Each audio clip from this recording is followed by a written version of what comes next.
Hey guys, today is today. This is when we do our second fermentation. So today we're going to be bottling our kombucha. If you remembered, we didn't bottle, but we started our kombucha on June 30th, okay? Today is July 13th. So it's been 2 weeks, okay? I have some clips that I'm going to show you ahead of this video of, I think it was maybe 2 times that I checked on our kombucha to see how it was looking, the progress of the Scobie growing, and it looks really great. Hey guys, welcome back to the Hope Garden. I'm just coming in to do a quick update. I'm going to add this in for the video for the second fermentation, but I wanted to give you guys an update on what things were looking like, okay? So when we bottled this, that was on June 30th. Today is July 7th, and I wanted to show you what we got going so far. So if you notice that phlegm at the top, that is the Scobie starting to form, the new Scobie. So I'm going to drag this forward a little bit, okay? I don't want to agitate that Scobie at the top, so I'm going to just take you around so you can see it. So yeah, what you see, that is the Scobies that we put in, and they just kind of fell down. So I'm going to take the cheesecloth off. Pop it off gently so you can see. Okay, so those like little holes and bubbles, that's all normal. What you would be looking for that may be concerning is if you saw any mold, anything that looked fuzzy, okay? Anything that was fuzzy, green, white, yellow, orange, but this is perfectly normal. It's starting to form, it's building up its acidity, it's building up all those good probiotics that we're going to need. So I'm going to let it go to the end of the week, okay? Or I may just let it go the full 2 weeks, but I'm going to check it on Friday. So I'll come back and do a video, and I'm going to wait to do a taste test on Friday. And we'll see then, because what you're looking for, you want, that tangy sour taste, just a little bit of sweetness. You don't want it to still taste like sweet tea.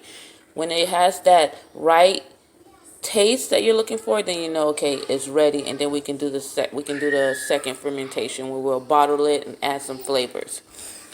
All right. So this is what you can expect. And even though it's warm here in Orlando, in the house, I keep the temperature like 73, 74, so it has been slow. But I think we're doing good.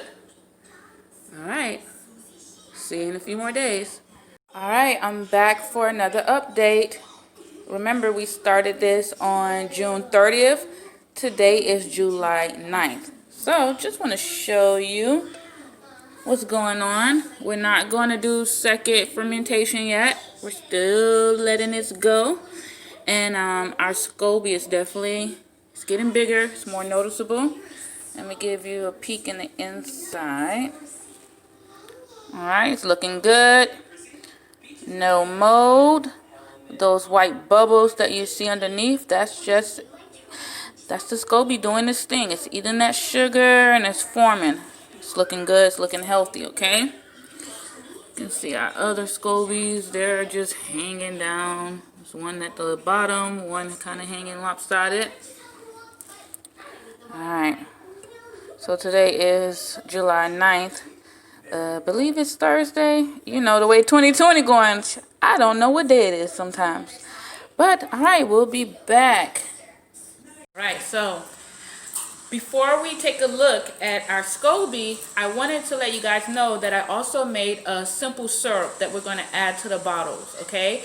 And what I did was I just used some lavender buds, some dried lavender buds, and I also had some dried ginger because I didn't have fresh ginger.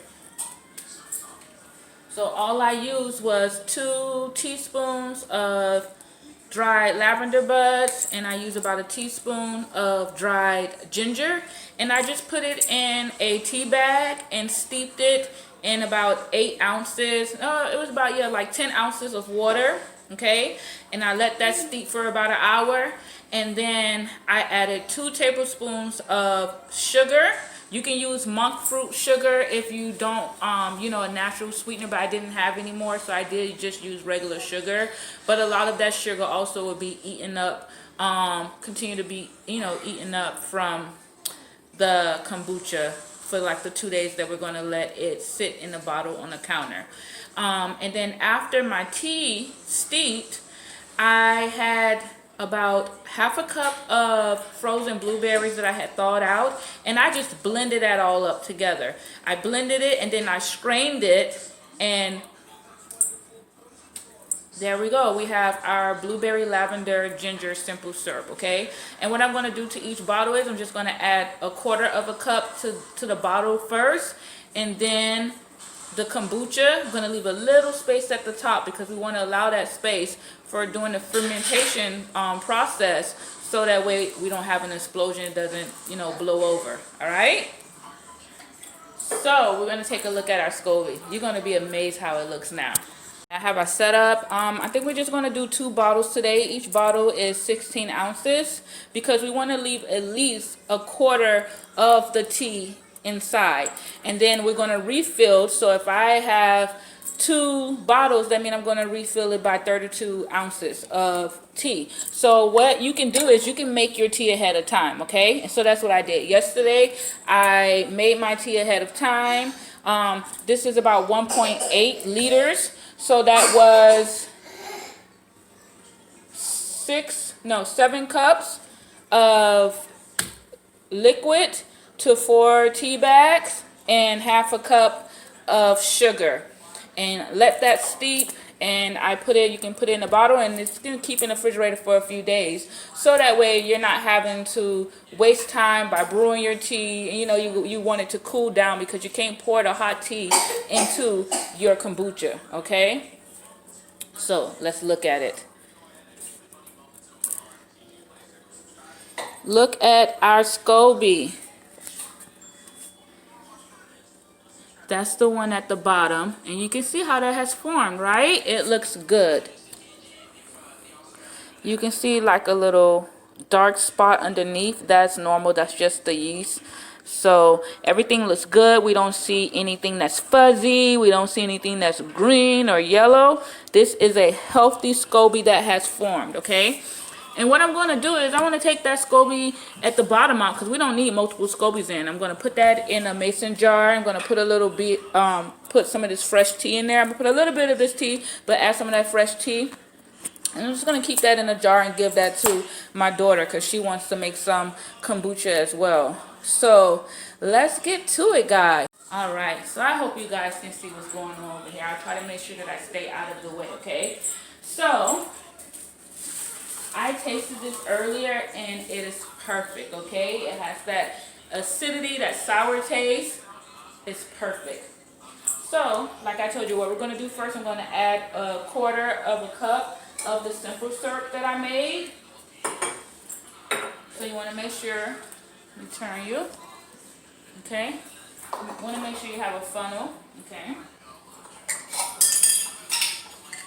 And whatever I don't use for this, it will store well for a few days in the refrigerator as well. That way in a few days when I go to bottle again, I can just add this. And you can also add any fruit juice that you have, okay? Fruit juice, or there's so many other ways. You can add regular fruit in. But I find that blending up your fruit into a puree works better than just throwing in chunky pieces of fruit, okay? Can you see me? So we're doing a quarter cup of our blueberry lavender syrup. We're going to do that. We did that to the 1 bottle. And I have some labels that I'm going to put on here.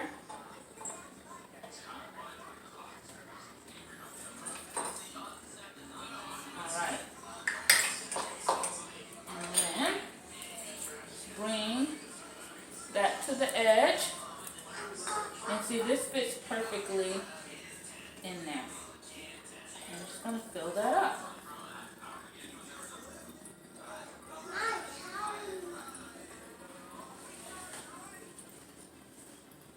So like I said, we're only going to do 2 bottles today because each bottle is 16 ounces. I'm going to stop it right there. Can you see? We want to give enough space because this is going to be fermenting on the table. And if you overfill it, fill it all the way to the top. And if you have your thing too, we're not even going to have our top on too tight. Okay? And then maybe every day you want to burp it. Just gently burp it. Because if not, when you finally go, whoop, you can have a crazy explosion. Alright? So that's our first bottle.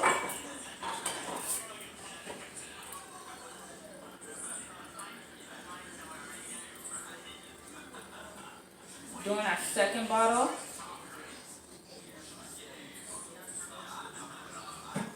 And I could have probably gotten away with doing a third bottle, but since I'm going to remove this other Scobie, and I'm going to use some tea from there, I'm not going to do a third bottle. Alright, so you see I left some space, okay? I'm going to put our top on, and not too tight.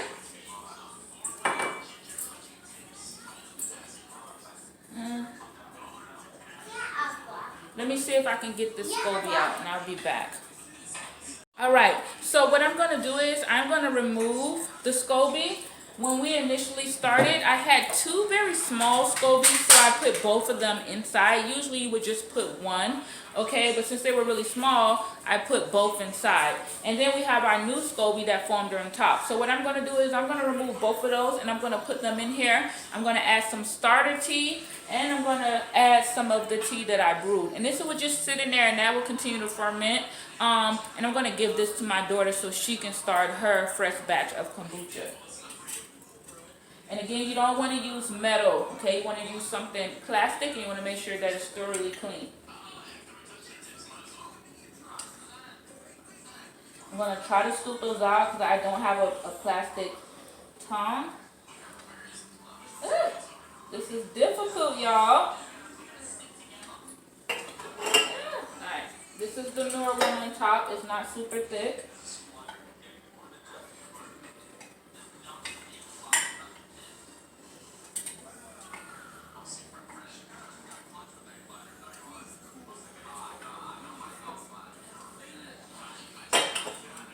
There we go. Alright. So that lighter one is the newer one and the older one. We're going to add some tea in there. And that's why I didn't do a third bottle, because I knew that I wanted to make sure that she got at least a cup and a half of my starter tea, her starter tea.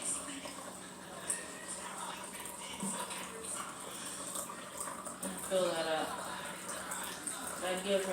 That should be about 2 cups right there. Alright? So that way she has that for her brew. And I don't know, I guess I could. I think I may actually be able to do a third bottle. Because all you really need to leave is at least a quarter of your brew, of your starter tea. So I think we could do a third bottle. I wanted to make sure that I had filled up hers, okay? So we would do a third bottle. So let me pause it. All right, I'm back, guys. Had to get us a new bottle. So we're going to go back to our funnel. We're going to do a quarter of the simple syrup. All right. Then we're going to bottle this. And that will still leave me with enough kombucha tea. And then whatever you take, when you're doing with the continuous brew, now if you were just doing a regular without the spigot, then you wouldn't have to worry about that. You can bottle everything that you had. You would just want to make sure you left yourself enough starter tea to start your fresh batch. But I don't want to go through that whole process of waiting 2 weeks again. So by leaving myself at least a quarter of my brew, I just refill what I use, okay? And actually we didn't even take 16 ounces per bottle, because remember we added about a quarter of the simple syrup. So I'm gonna leave that space, okay? I'm gonna put that too tight. Gonna get our measuring cup to make sure that we're measuring what we took.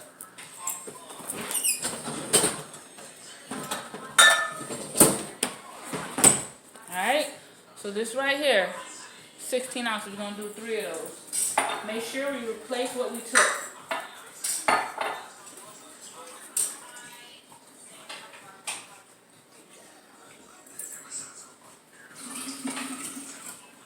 And for this brew, what I did was, I did 3 black tea bags and just 1 green tea.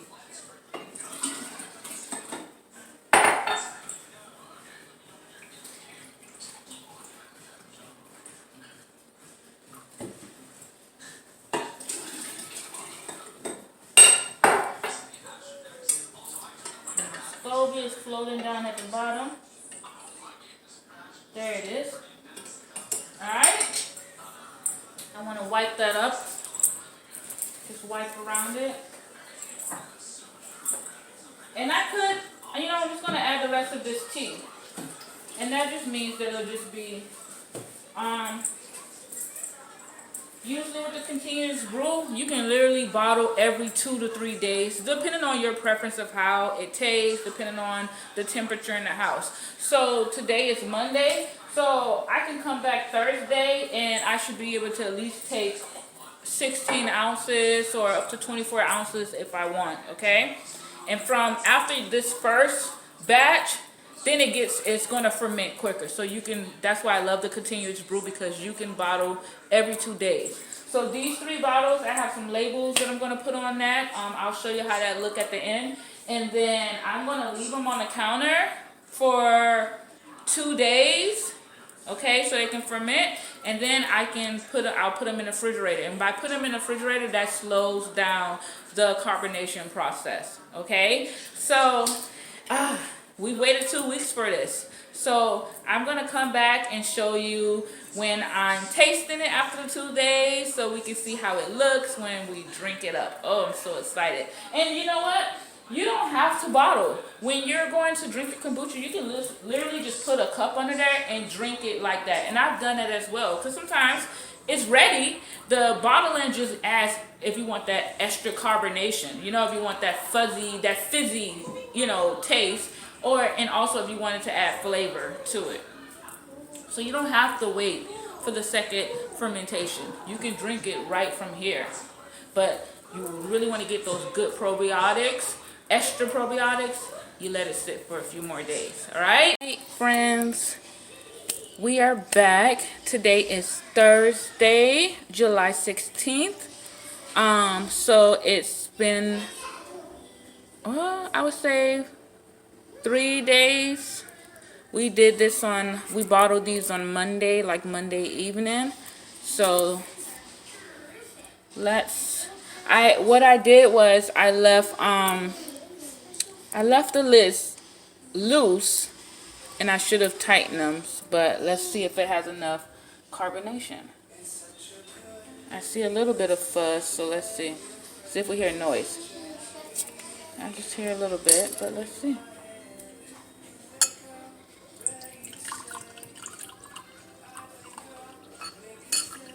Alright, if you want more carbonation, you can leave it longer. You can add things that are more sugary. Some people even throw a few raisins in there, and that's supposed to increase the carbonation, but I know that this would be fine the way. So there we have it, our second fermentation of our kombucha tea. I hope you learned something from this. If you end up brewing your tea, please let me know how it goes. Again, thank you for checking out the Hope Garden and Creations channel. If you like this video, give me a thumbs up. If you haven't already subscribed, please subscribe and share. Thank you.